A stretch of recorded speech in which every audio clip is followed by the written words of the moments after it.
Greetings, everyone. It's great to be with you and learning with you. Thank you so much for joining us. Presentation today is Embrace Life.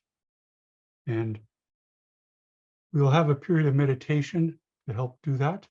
And I'll get up the slide for you to help set the stage, so to speak, and we'll enjoy its beauty. I think you'll see now an earlier cover of the Rosicrucian Digest.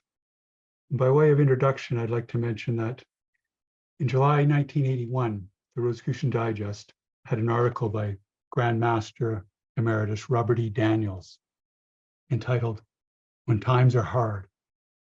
Also on Rosicrucian TV, there is a presentation recording entitled, "Finding Inner Balance in Challenges" by Hugh McCague. We will follow up and explore further some of the many Rosicrucian laws and principles and exercises that will assist us during times that appear challenging in our lives. Now, Imperator Emeritus H. Spencer Lewis encouraged us to embrace the challenges in our lives for their life-giving lessons. And you'll see before you one of his beautiful paintings.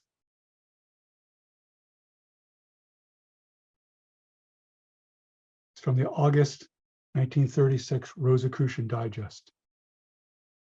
You know, each time we face ourselves and the challenges that our conscience is guiding us, forming waters of life. Each time we meditate and attune with the cosmic, we partake of these uplifting waters of life. Inspired by this image before us by our past imperator, you see the figures have come to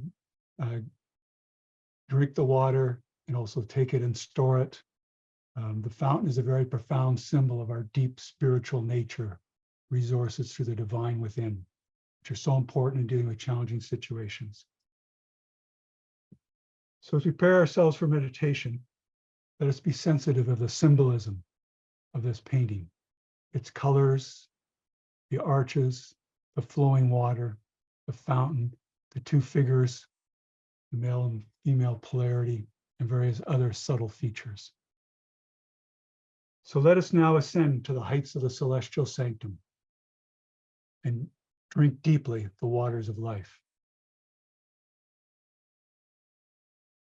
I invite you now to sit comfortably in your chair or however you're situated, lying down. Make sure you're in a comfortable position.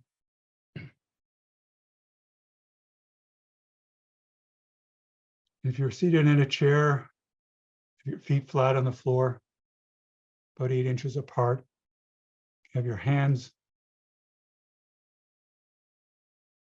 in your laps, palms down, or however is comfortable for you. Spine upright, eyes closed, I suggest. And just enjoy some deep neutral breaths.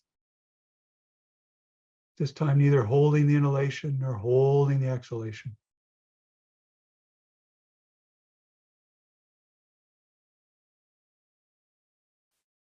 Take some time to just feel how you're doing. If you have some exhilarating things happen today, exciting things, or feeling a little roughed up from all the activities, discharging all your duties. It's all okay. It's all part of growing in self-mastery.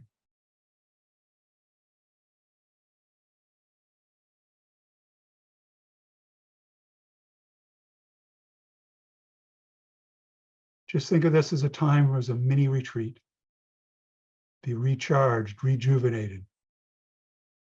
Drink of the waters of life. Especially encourage you to extend your exhalation. To do what's technically called vagal breathing. You extend the exhalation more so than the inhalation. You'll feel that stimulation of the great vagus nerve, and the relaxation response that automatically happens. And relaxation is the key, a major key to healing, allowing healing to take place, not retarding that important healing processes in our holy temple and mind.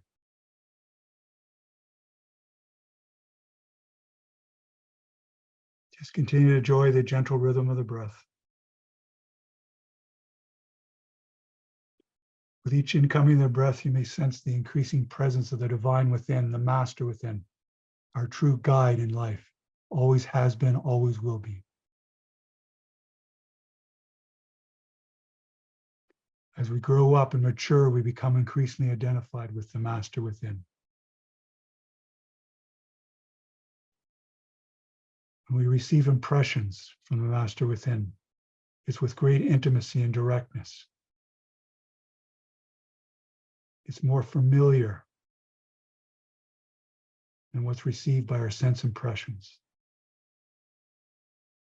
It's who we truly are and working to increasingly realize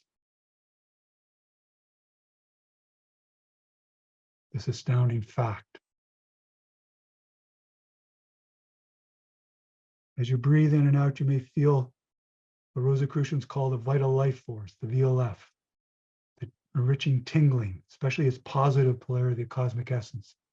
Just enjoy that. You may feel it first in your extremities of your fingers and your toes, but then it'll increasingly move around your body in a wonderful, tonic, life-giving effect.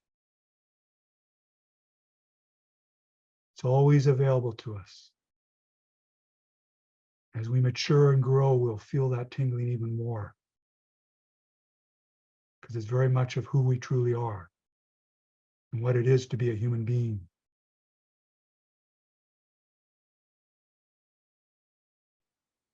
This breathing exercise is very simple, yet very profound.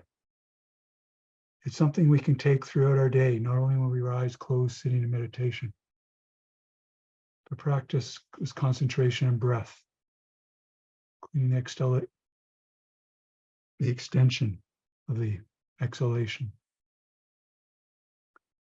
That'll help center us, help coordinate and integrate all our faculties, so things are easily done, more accurately, more precisely, more enjoyably. Even things our outer nature may have been wanting to avoid, we're not so keen on.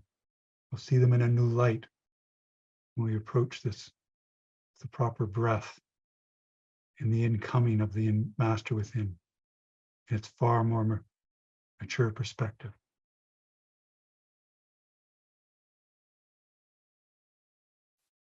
Let's continue with the breath. In a way, we're applying the Rosicrucian law of purification.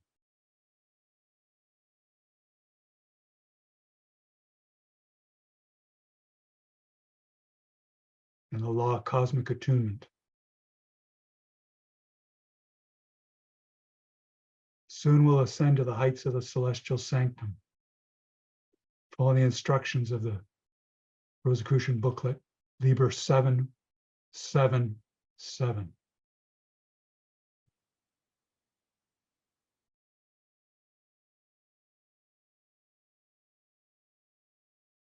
Now, friars and sorors and participants,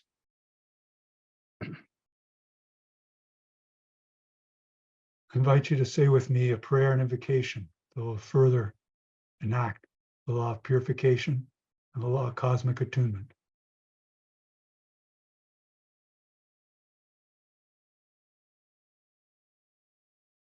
May the divine essence of the cosmic infuse my being and cleanse me of all impurities of mind and body,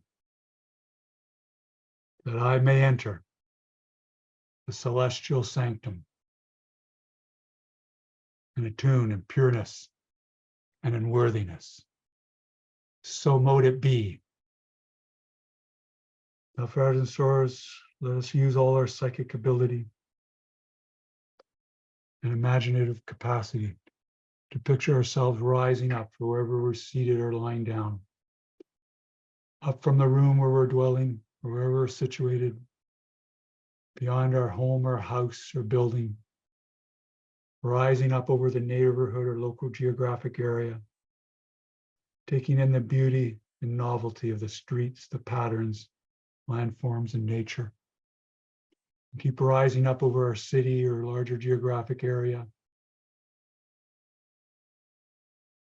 in our county and then into their province or state, and see below the seashore, the lake shore, the mountains, the hills, the deserts, the fields of agriculture, or whatever is applicable to your local area, and keep rising up higher and higher, going faster and faster. See below the great nation or country where you dwell, the huge weather systems passing through.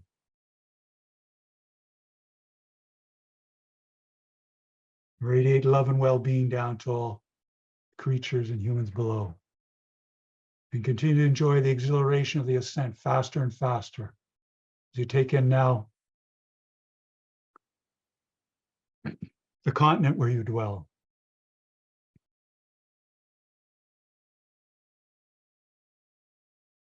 And the hemisphere where you dwell, and now the entire oblate spheroid, or the great beautiful blue jewel of the earth. See the great ball of land and water and weather forms. And keep rising up.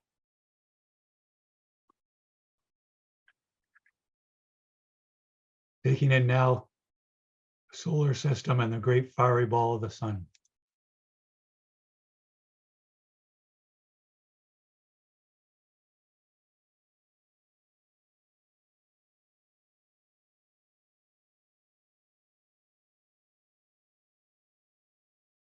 And see the elliptical orbits of the other planets. Saturn, with wondrous rings, the huge planet of Jupiter, the smaller planets such as Mercury, Mars, and Venus, and feel their beautiful physical and psychic effects and radiate back psychic effect to them as well. And look up and see beyond our solar system, the myriad stars and nebulae, quasars and pulsars, the black holes helping balance the universe in their apparent hidden way. Let us continue to rise up faster and faster, way beyond the speed of light as we transcend space and time and move from the finite plane to the infinite plane. Let us continue to take in our great home, the Milky Way galaxy.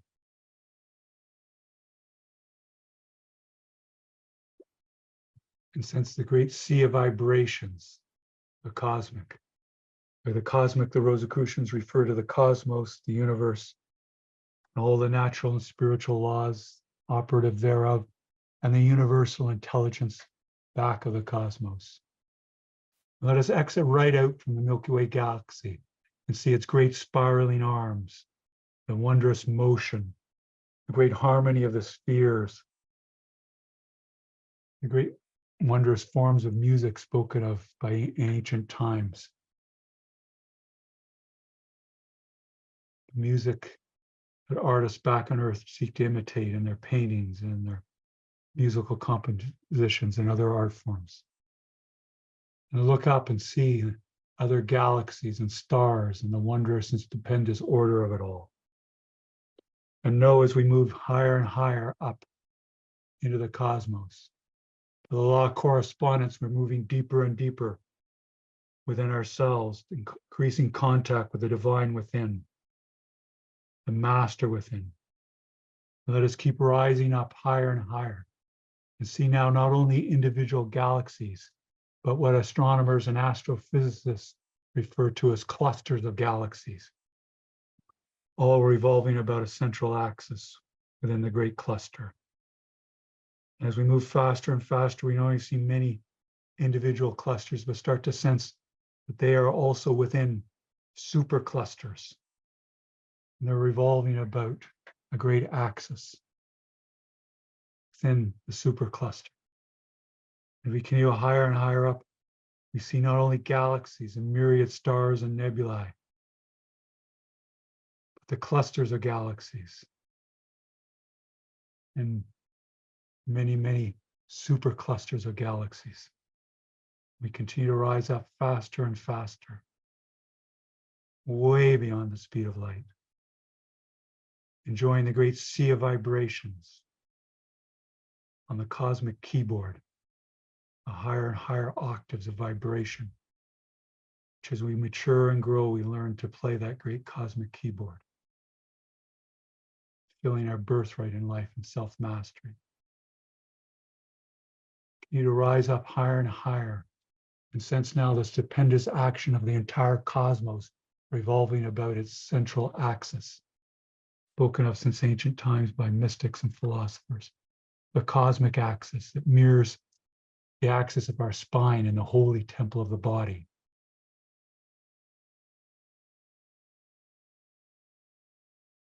Enjoy the exhilaration of the ascent and move closer and closer to the great cosmic axis and zoom in on its midpoint, the center of the cosmos, at the center of our being.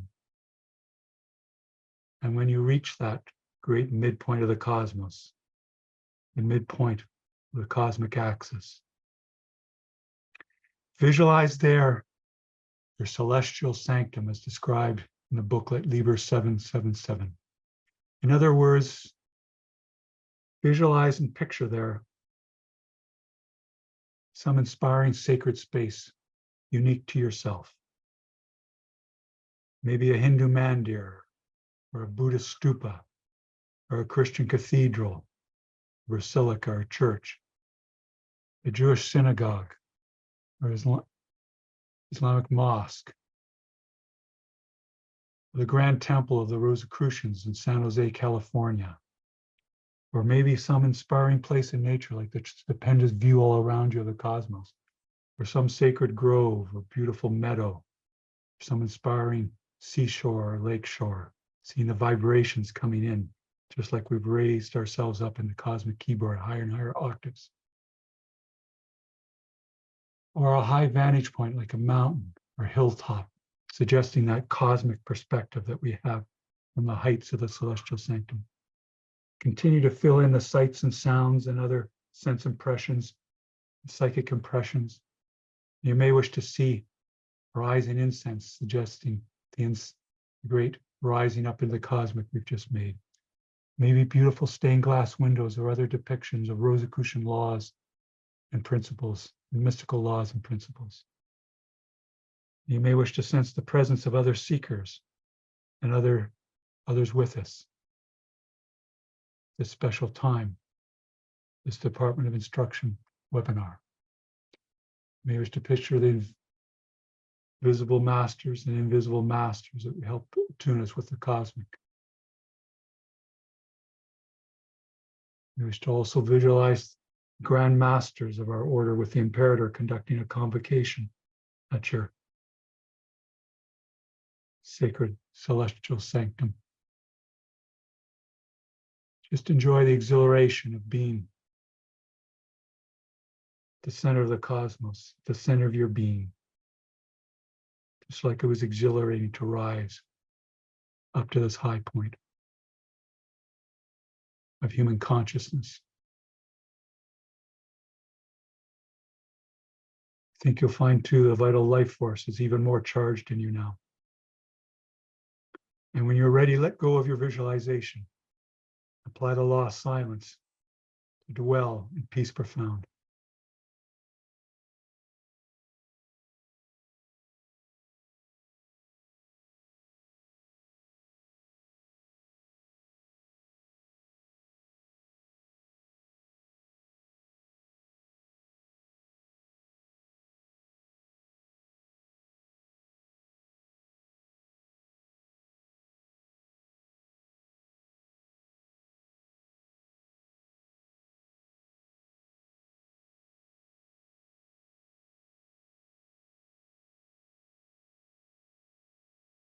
Find your mind wandering, just lovingly, gently, bring it back to your celestial sanctum, gentle rhythm of the breath.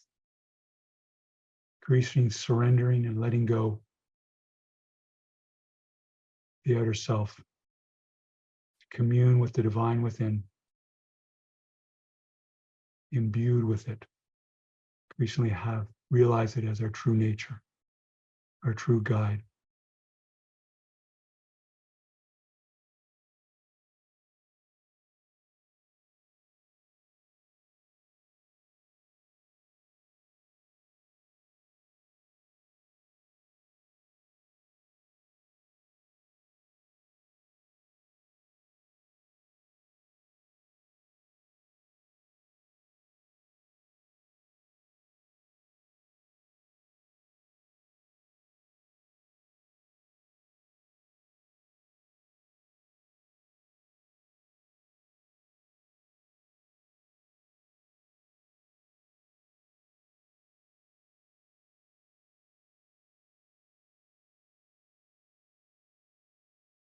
Now, fratres and sorors, we'll continue our meditation.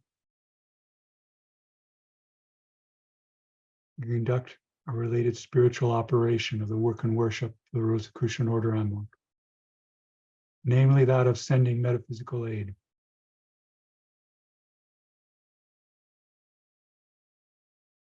As part of the Silent Council, we can join with the work of the Council of Solace, the Grand Lodge of the Rosicrucian Order Emmerich.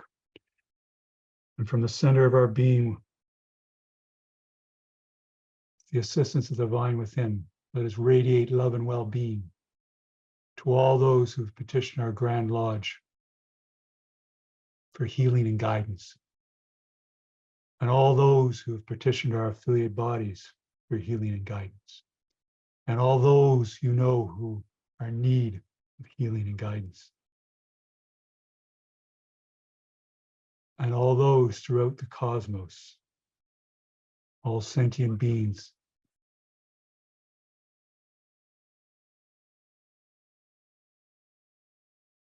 all animate and inanimate expressions, their need of love and well-being. Radiate out to them like a great floodlight or spotlight out throughout the cosmos. Feel the energy moving out from you with great rapidity, just like we rose up to the heights of the celestial sanctum with great rapidity. Increasingly surrender to the divine within. You can do this with ease. The outer self is but a channel to let this happen.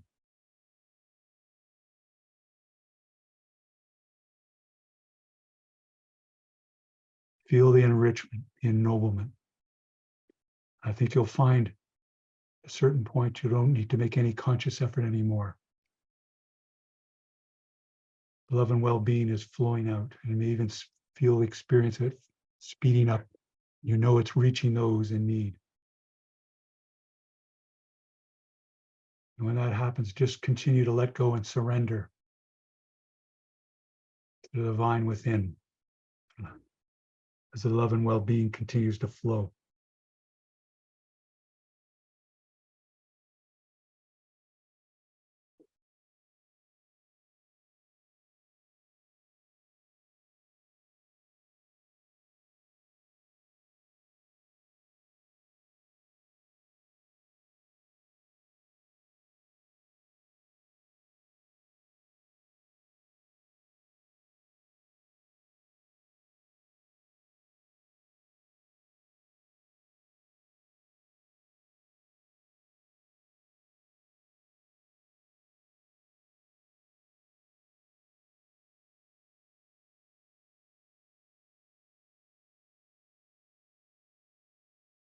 I think you'll find while you're fulfilling the law of service,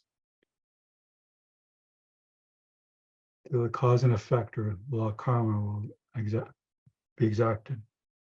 You'll feel a wondrous tonic effect, healing within yourself. Not that it was intended, but it will come, nevertheless. Just continue to surrender to the divine within. Find the law of cosmic attunement, the law of service, and the law of silence.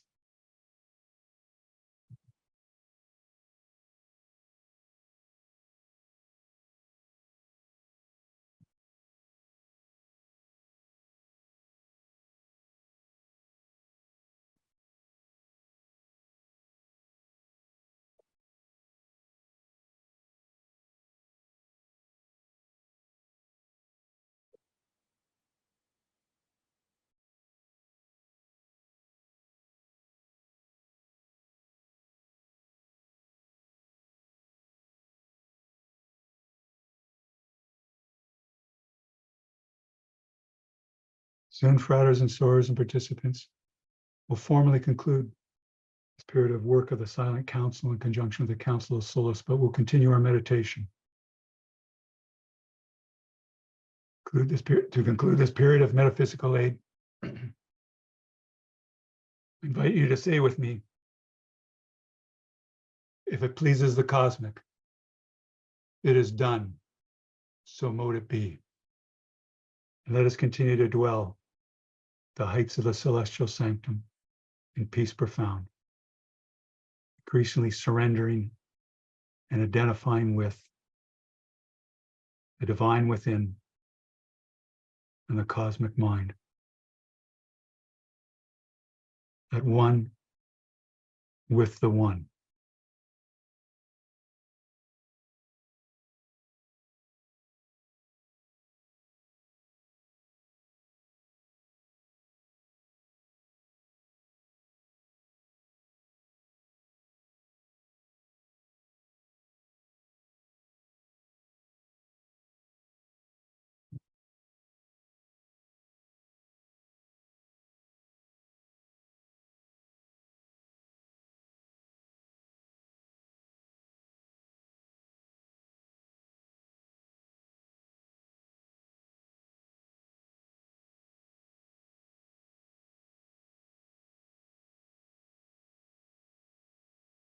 Soon we'll begin our descent from the heights of the celestial sanctum.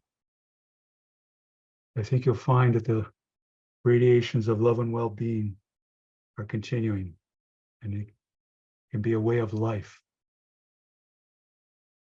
fulfilling our mission in life. This time you may wish to express gratitude to your teachers,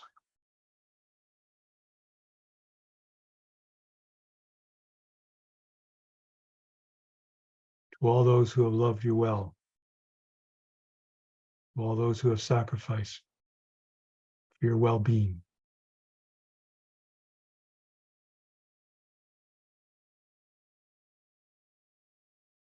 This way, apply the law of gratitude, which immediately invokes and intensifies the law of cosmic attunement.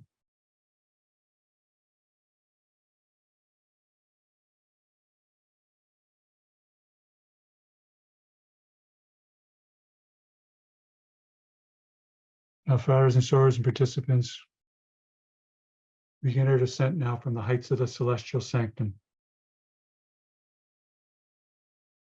speeding past the myriad stellar phenomena, superclusters, galaxies, the clusters of galaxies, the nebulae, the stupendous harmony and order of it all, the great music of the divine, matching and mirroring the music and harmonious actions within the holy temple of our bodies. Turning back faster and faster, seeing the many superclusters of galaxies. See in the distance the supercluster, which is our local home. Plunge into it. See the many clusters of galaxies within it. And the wondrous order and motions and fulfillment of cosmic law. And see in the distance our local cluster, galaxies. And enter into it. See the myriad stars and stellar phenomena and quasars and pulsars and nebulae and rogue planets and asteroids and comets.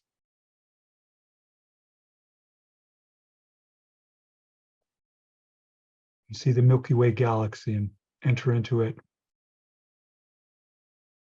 past the myriad stars, interstellar gases, the wondrous harmony and order of it all.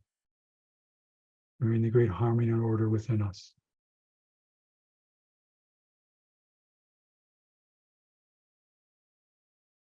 And see in the distance our solar system, the beautiful blue jewel of the earth, and home in on it. Return back to the hemisphere where you left off, the continent, great country or nation where you dwell, state or province where you dwell, city or geographic area where you dwell.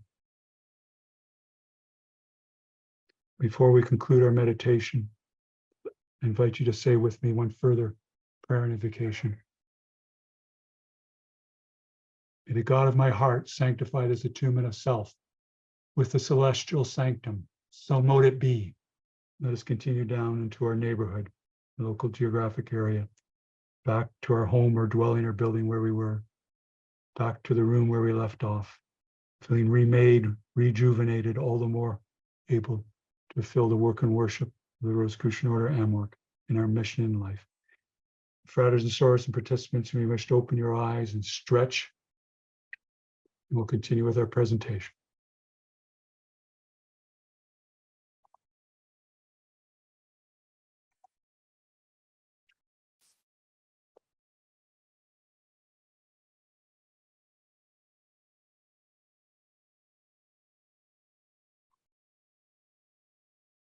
Great, thank you. We'll continue now in our presentation, Embrace Life.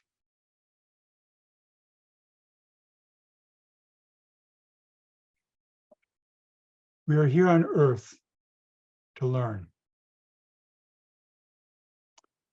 Central to living is learning. Each day is full of lessons if we are vigilant and receptive. We're always to be on the lookout, as past Grand Master Raymond Andrea indicated. We need to recognize truth wherever we encounter it. The master within is far more discerning on these matters than the outer self.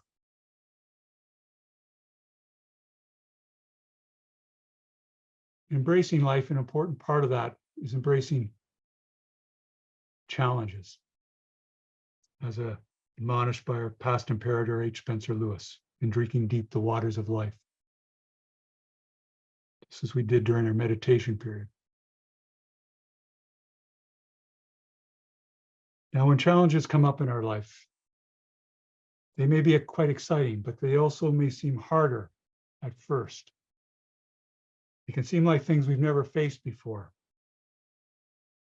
However, if we stand back from the situation, which meditation and reflection help us do, we'll start to see how we have been, at least in partly related situations before, and that lessons earlier learned are applicable. As Grand Master Emeritus Dennis Kwiatkowski mentioned on this matter, we have come through many challenges in our lives before and learned from them. So let us keep this perspective in mind as we move through life and confront new challenges, and even have a degree of satisfaction as we master those new situations and can then be of more service to assist others through them. Now, some challenges in our lives may be quite exciting, and we may be quite enthusiastic about them and progressing through them, while others we may not be so enthused about, at least in terms of the outer self.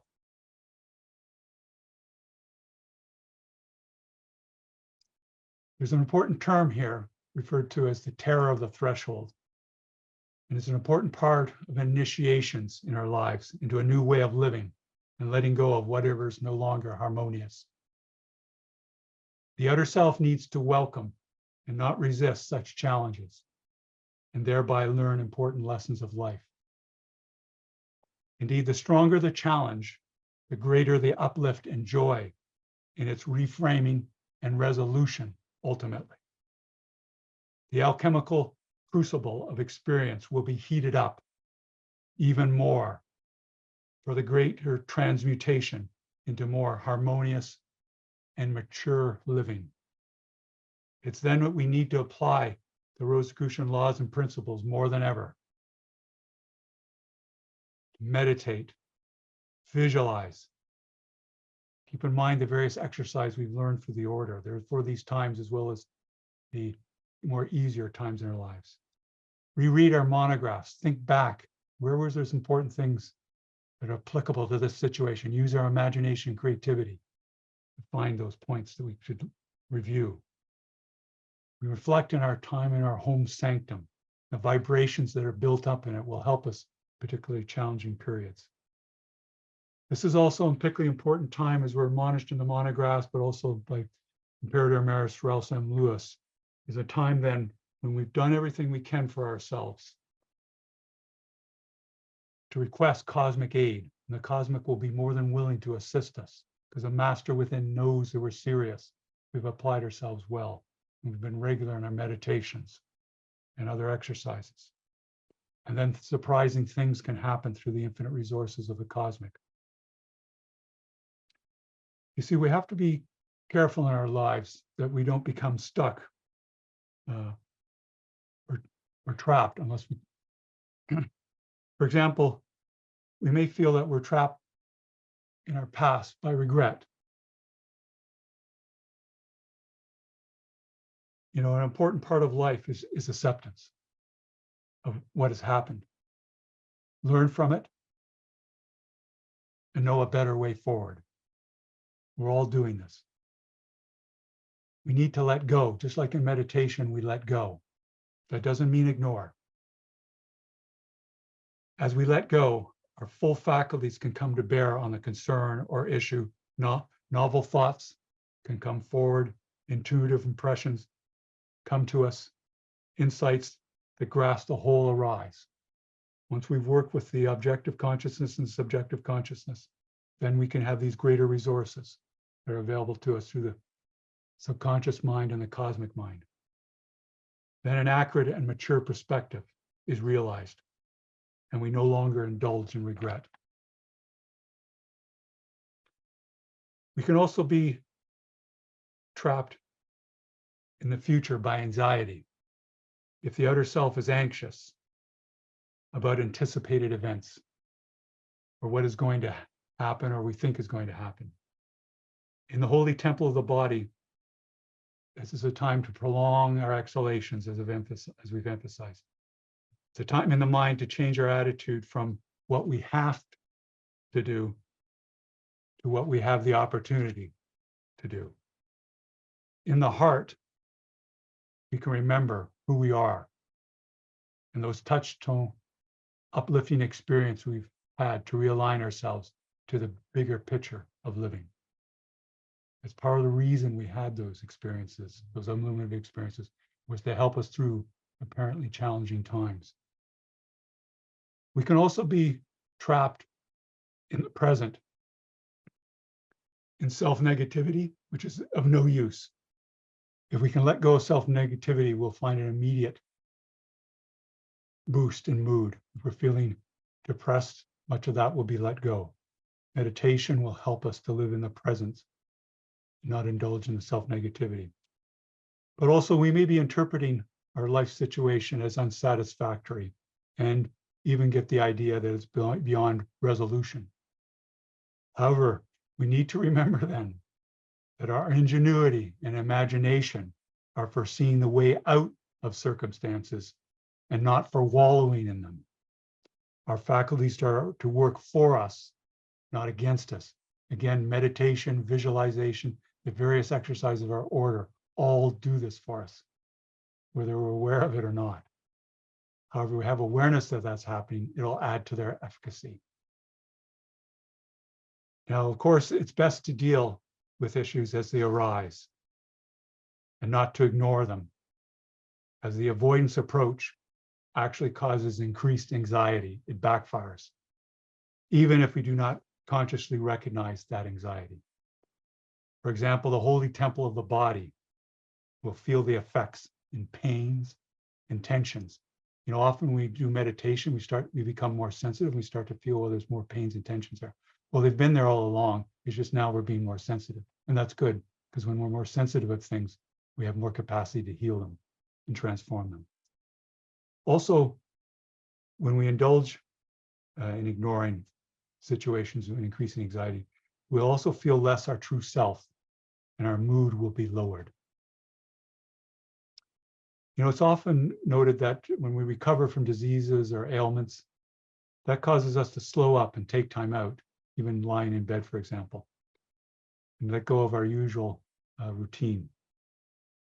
That is a way that the inner self and the wisdom of the body draws us to reflect and take stock of our lives for more harmonious living. If we ignore lessons, crises will build up in our life. Then we'll need to undertake a major purification for the breakthrough in our living. There's always the opportunity to harmonize, move into harmonium. By practicing reflection and meditation daily, that allows us to be more sensitive to issues that we need to change. And we thereby often avoid ailments and disharmony. I think many of you have found through the Rosicrucian studies and applying them, you have much less ailments and health issues. And you're much more calm, and you have that healing, calming effect on others. And this is part of the law of service. Now, if we do not act when we need to, we can find that circumstances can become more painful, but pain is an important signal. It's something to be recognized. It becomes more painful to continue living the way we are, some would call it status quo, than to change in the manner that our conscience has been indicating to us. Then when we finally act on that conscience and we have the impetus to do so, the master within, the meditation, and that push of the pain, so to speak, and the courage that arises through contemplation and meditation, then all that pain can be transmuted into joy, and the new light-filled way of living comes forward. You know, the mystical path, of course, has been described or likened to climbing a mountain. We have some choice in how steep an ascent or path up we wish to take, or whether we wish to stay on a plateau before ascending further. We need to plan well in our lives for what sort of ascent we're going to take and be prepared for certain exigencies of the ascent. Mountains are often known for, especially their high ones, of sudden changes in weather. Well, that can happen in our lives as well, in a symbolic way. In that planning, at the same time, we need to avoid overcommitting or overextending ourselves. At the same time, we don't want to underdo it, a bit like tuning a violin string. Don't want to have too much tension, but not too little. We don't want to undercommit ourselves or underextend ourselves. Be able to learn and grow and be able to ascend the mountain in as steep as way that we're ready to do. Now, I know that a lot of these things can seem like a tall order to the outer self, but not so when it works with the inner self. But it's good in general to be tolerant of our temporary inabilities to deal with everything at once. We need to prioritize and take things one at a time, yes. This is our outer mind can just take and deal with one thing at a time, whereas the inner mind can deal with all things at once. We need to take time, of course, with people who are supportive and who we can talk with about our concerns and share our feelings. And sometimes, of course, the assistance of a health professional is needed, both in the psychological and physical and spiritual terms. And through our conscience, we'll know what is best for us and what we are comfortable in doing. We can remember at challenging times, too, that other things in our lives may temporarily appear harder than normal. We may feel even more overwhelmed because of that. But we need to keep in mind those challenging times that our outer mind will tend to be clouded by the current challenging circumstance. Once we realize that, we can let go and return to see things more clearly, and the master within will uplift us. Related to all these matters, of course, the importance of maintaining our health. Grand Master Julie Scott has emphasized this matter for us in a Rosicrucian TV presentation recording entitled Creating and Maintaining Radiant Health. And in the Radiant Health issue of the Rosicrucian Digest, it's so important to maintain that health, even in the challenging times. Take the time to have that health and wholeness.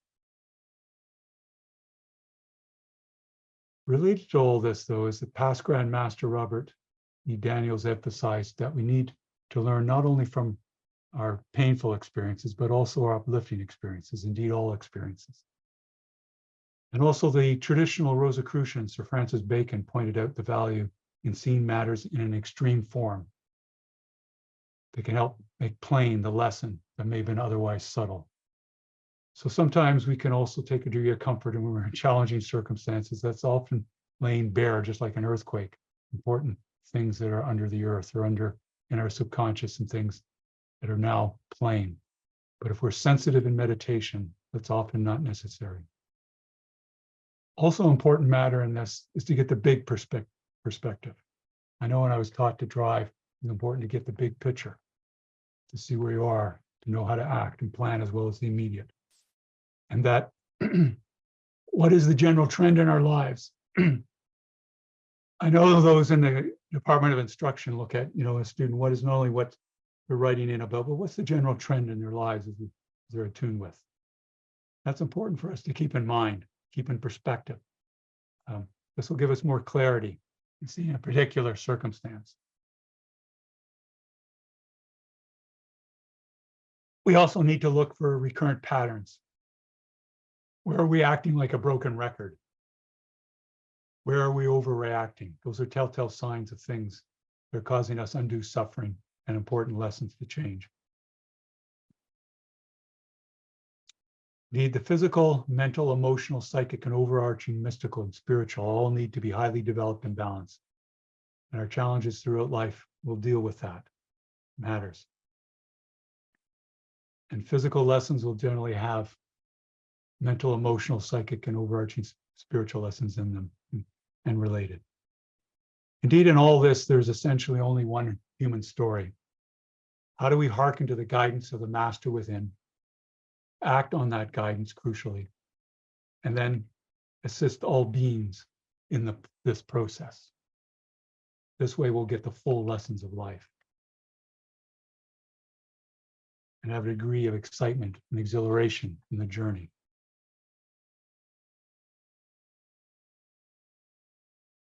I know one thing that can sometimes make this whole process of dealing with challenges a little more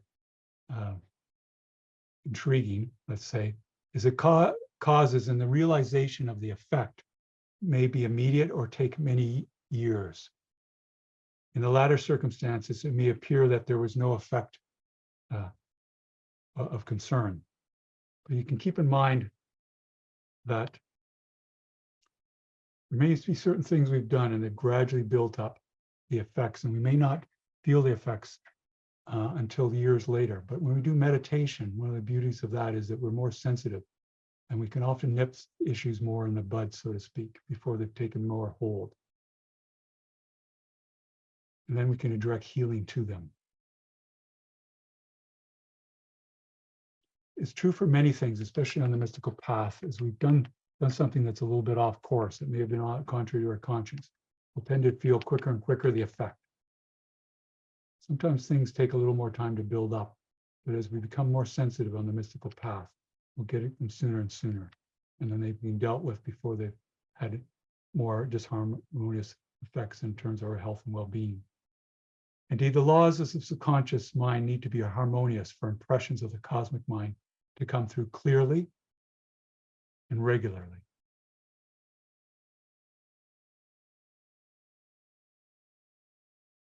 Anything of value through this process of learning and purging will continue with us.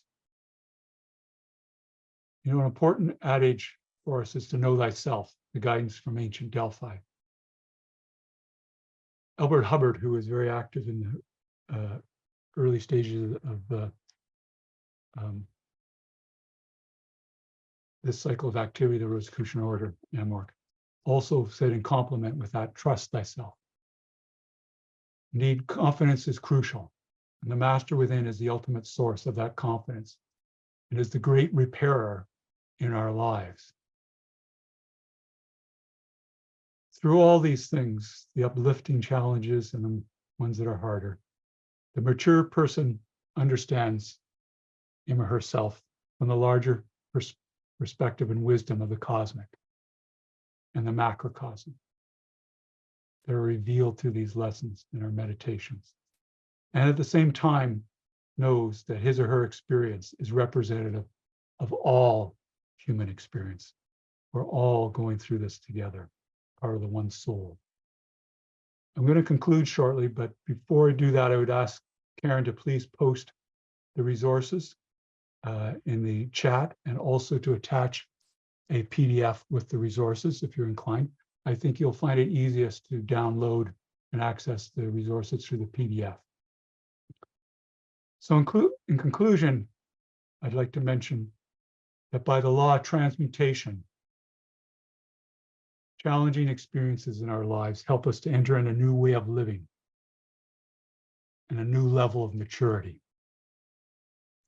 This is a movement towards self-mastery, mastery of life, and an increased capacity for service in our lives and that of others. This great process can be thought of as polishing the mirror of the soul personality, so that it can, as an image, it can increasingly reflect the wisdom and majesty of the object, the one soul, the one universal soul we're all part of. And then, on this greatest of all adventures, we can become one with the one in mystical union. Thank you, fratres and sorors and participants.